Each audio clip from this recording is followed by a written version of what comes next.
नमस्कार, मैं डॉक्टर अमित कुमार नाभा, पटियाला, पंजाब। मेरे साहिबान मैं अपनी तरफ से सिन्हा इलेक्ट्रो होम्योपैथी अनुसंधान को बहुत बहुत मुबारकबाद देना चाहता हूं, जिन्होंने इलेक्ट्रो होम्योपैथी के इतिहास में पहली बार वर्ल्ड क्लास की इंटरनेशनल इलेक्ट्रो होम्योपैथी 2020 ऑर्गेनाइज की है। इलेक्ट्रो होम्योपैथी के फाउंडर डॉक्टर काउंट सीजर मैटी जी थे, जो कि इटली के बोलगाना शहर के रहने वाले थे। डॉक्टर मैटी के जीवन काल में उनके सहयोगी मित्रों और संबंधित चिकित्सकों ने इस बात की आवश्यकता महसूस की कि इस पद्धति की शिक्षा व दीक्षा का प्रसार व प्रचार हो।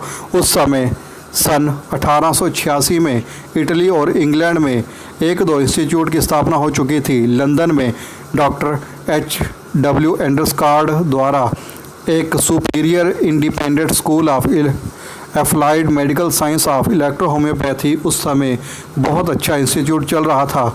Doctor S.L. सिन्हा, जो मूल रूप से लखनऊ के निवासी थे, इस इंस्टीट्यूट में प्रवेश लिया एवं वहां से MD की डिग्री प्राप्त की। Doctor H.W. की पत्नी को इलेक्ट्रो होम्योपैथी से जीवन दान मिला। सन 1911 में इस विद्यालय से MD की डिग्री प्राप्त की। इस समय तक WHO वर्ल्ड हेल्थ ऑर्गेनाइजेशन की स्थापना हो चुकी थी।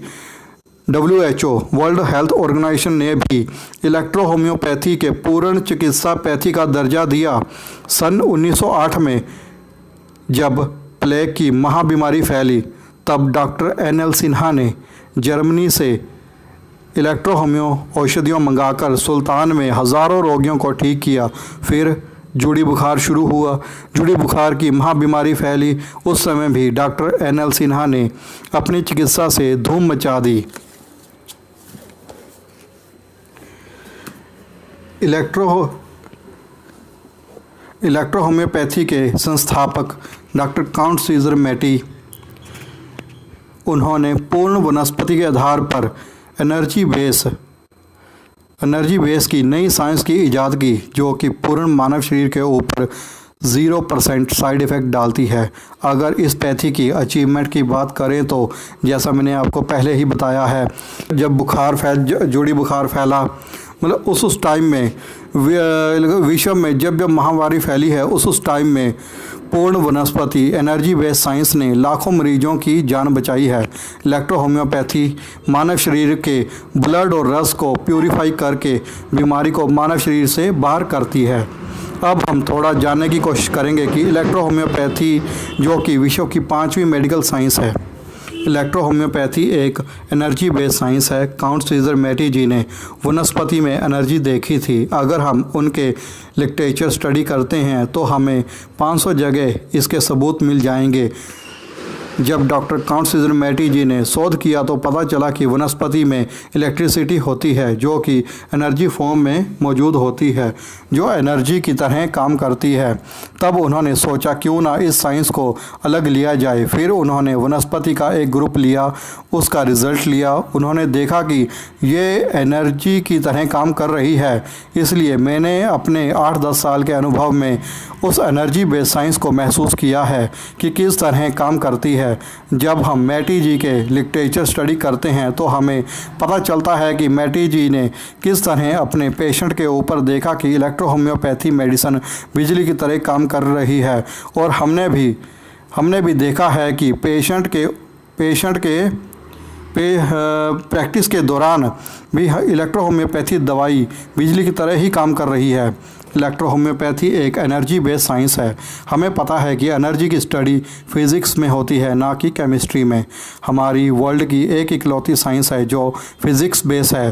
पूरे विश्व में 4 मेडिकल साइंसेज हैं: आयुर्वेद, यूनानी, इलेक्ट्रो होम्योपैथी, एलोपैथी, होम्योपैथी। इन चारों पैथी की मेडिसिन का केमिकल एनालिसिस किया जा सकता है। अगर हम होम्योपैथी की मेडिसिन की मदर टेंचर लें, वो भी मेडिसिन है। जब मदर ऑफ टेंचर को लैब में डाला जाएगा तो उसका भी एनालिसिस हो जाएगा। पर हाँ, चाहे वो नेचुरल केमिकल प्लांट्स है, पर है तो केमिकल ना। अगर हम आयुर्वेद मेडिसिन को भी लैब में डालें तो उसका भी केमिकल एनालिसिस हो जाता है। यूनानी भी आयुर्वेद ही है, बस थोड़ा सा मेथड चेंज है। एलोपैथी में सिंथेटिक केमिकल होता है और आयुर्वेद में नेचुरल केमिकल। इलेक्ट्रो होम्योपैथी में रॉ मटेरियल मतलब जब हमारे पास सिर्फ वनस्पति होती है तब तक तो उसमें केमिकल मेडिसिन होती है, पर जब हम उसे कंप्लीट इलेक्ट्रो होम्योपैथी मेडिसिन बना लेते हैं तो उसका टोटल केमिकल ख़त्म हो जाता है और वो पूरी तरह एनर्जी फॉर्म में आ जाता है। इसलिए जब भी इलेक्ट्रो होम्योपैथी मेडिसिन को लेबोरेटरी में टेस्ट करवाया जाता है तो उसमें कुछ भी ट्रेस नहीं होता। मैटी जी ने भी मेडिसिन को टेस्ट जिनेवा की लेबोरेटरी में करवाया था। उस टेस्ट की टेस्ट रिपोर्ट की कॉपी ऑन रिकॉर्ड मिल जाती है। इलेक्ट्रो होम्योपैथी 116 वनस्पतियों से मिलकर 36 मेडिसिन तैयार की गई है। बाद में अलग अलग 36 मेडिसिन को आपस में मिला के कंपाउंड मेडिसिन बनाई गई है। इसमें S group, F group, P group, वर्म group, L group, C group, A group, वेन ग्रुप है और इसमें 5 इलेक्ट्रिसिटी होती हैं। Red electricity, green electricity, blue electricity, yellow electricity और वाइट इलेक्ट्रिसिटी होती हैं। ये जो इलेक्ट्रिसिटी हैं ये मानव शरीर के ऊपर अलग अलग काम करती हैं। अब अगर हम बात करें इलेक्ट्रो होम्योपैथी की दवाई की तो हर दवाई के अंदर हर वनस्पति की अलग अलग मिकदार होती है। जैसे एस ग्रुप की S1 में 9 वनस्पति को मिला के S1 बनाई गई है। S2 में भी 9 वनस्पति को मिलाया गया है। यहाँ पर अलग अलग वनस्पतियों को उसकी कार्य प्रणाली के हिसाब से अलग अलग ग्रुप में रखा गया है। टोटल 8 ग्रुप हैं और 5 इलेक्ट्रिसिटी के साथ पूर्ण दोष रहित मानव कल्याण के लिए इलेक्ट्रो होम्योपैथी मेडिसिन काम कर रही है। इलेक्ट्रो होम्योपैथी हर नई और पुरानी बीमारी में कारगर साबित हुई है। इसमें हमने बहुत चमत्कार होते हुए देखे हैं। एक अनुभव मैं आपके साथ साझा करना चाहता हूँ। मेरे पास गले का कैंसर का मरीज आया, पर वो मरीज कोलकाता का था।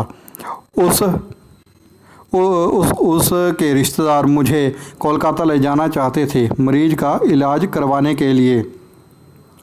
उन्होंने मुझे बाय एयर कोलकाता ले गए। मैं उस वक़्त डॉक्टर प्रभात कुमार जी के संपर्क में था। उनकी गाइडलाइन और गैंग्लिन फोर्ट की बदौलत जो मरीज 6 महीने से दर्द से चिल्ला रहा था और 3 महीने से जिसने कुछ भी खाया नहीं था, 2 घंटे का ट्रीटमेंट देने के बाद मरीज को दर्द से तो राहत मिली, साथ में उसने पानी भी पिया और जूस भी लिया। उसके बाद उनकी 1 हफ्ते की दवाई दे के मैं वापस पंजाब अपने शहर नाभा आ गया। जब मेरे पास आफ्टर 1 वीक पेशेंट के मुंह की पिक्स फ़ोटो आई तो हम हैरान रह गए। जो कैंसर जीभ तक उमड़ा हुआ था वो बिल्कुल साफ़ हो चुका था।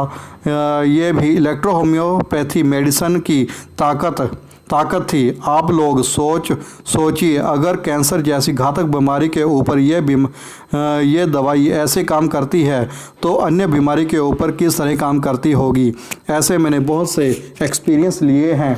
मैंने पैरालिसिस के ऊपर इसके बहुत ज़बरदस्त मैंने इसके रिज़ल्ट लिए हैं और पथरी के ऊपर, चाहे वो पथरी किडनी स्टोन की हो या यूरिनरी ब्लैडर में हो, या मतलब कि हाँ भी आप लगा के चले कि गाल ब्लैडर में हो, उसके स्टोन भी इलेक्ट्रो होम्योपैथी मेडिसिन से ही निकलने संभव हुए हैं। इलेक्ट्रो होम्योपैथी एक नई युग की साइंस है, हमें इसे अपनाना ही होगा। अंत में हम सभी सिन्हा इलेक्ट्रो होम्यो अनुसंधान को बधाई देते हैं और आगे बढ़ाने के लिए हम सदा इलेक्ट्रो होम्योपैथी के आभारी रहेंगे जिसने हमें समाज में मान सम्मान दिलवाया। नमस्कार।